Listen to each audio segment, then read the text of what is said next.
So another thing that you could do in your own turf is to install native plants. You guys know what native plants are. They're plants that have been here in New Jersey for hundreds and thousands of years.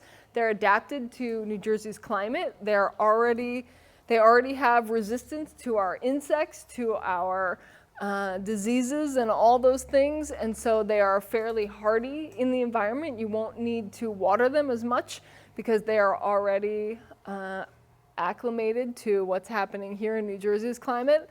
They are, like I said, they're hardy, they are winter hardy, they will come back year after year, and they can help us reduce our water usage.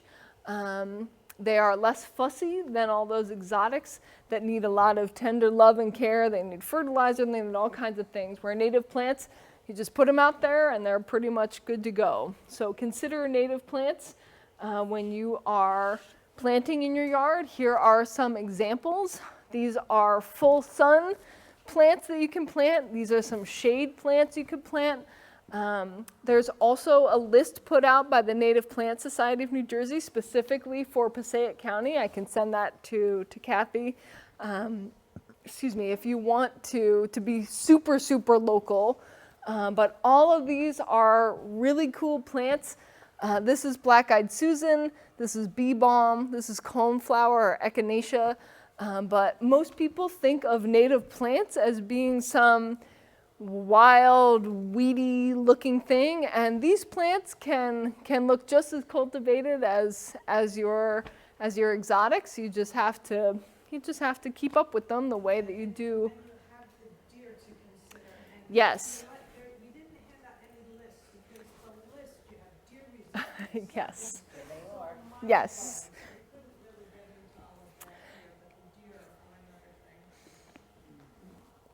Yes, the problem with native plants and the deer is that they have been co-evolving for thousands of years.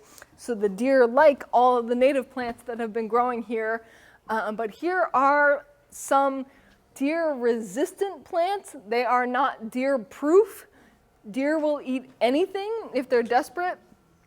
So here are just some suggestions. So some ideas. I don't know if you guys know these plants. Bleeding heart's a great one. Deer will not really bother that.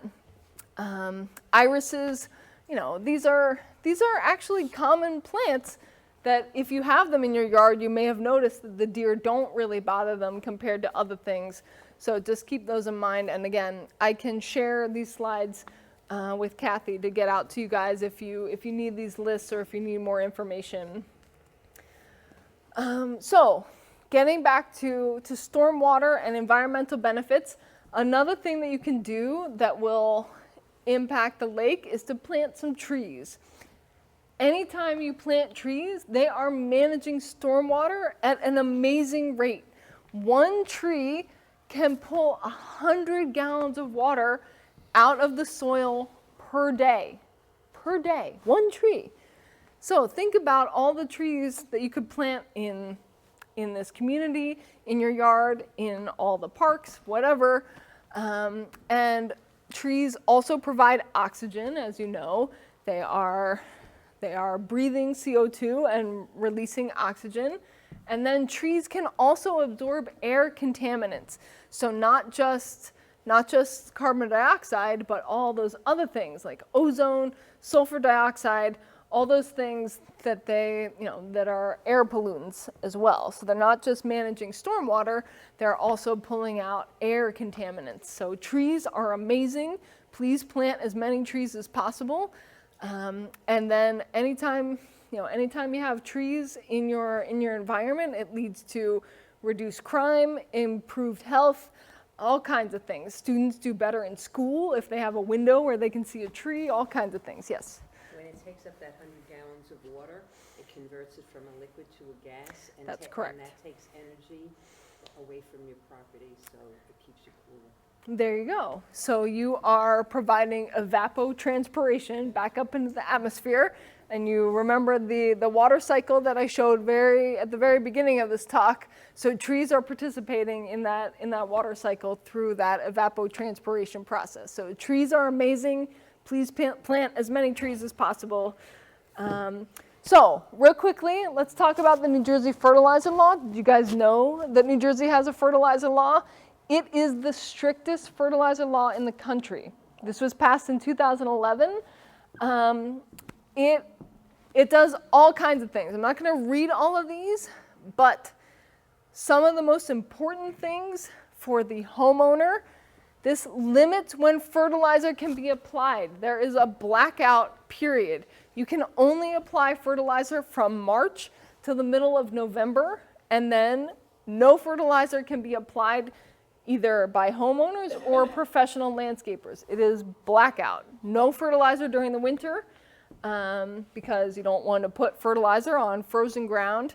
It also prohibits fertilizer application just before or during a rainfall onto an impervious surface. How many times have you seen your neighbor with a spreader on the driveway or on the sidewalk?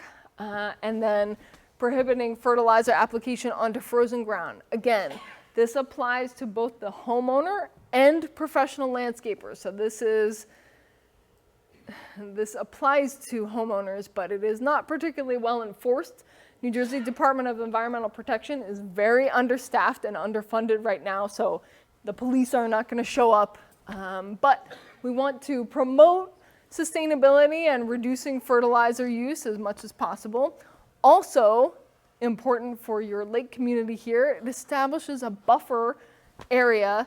So depending on if you are using a manual, just throwing fertilizer out versus a spreader, it's either 10 feet or 25 feet away from a water body in terms of a buffer zone. So please don't put fertilizer down in that particular buffer zone.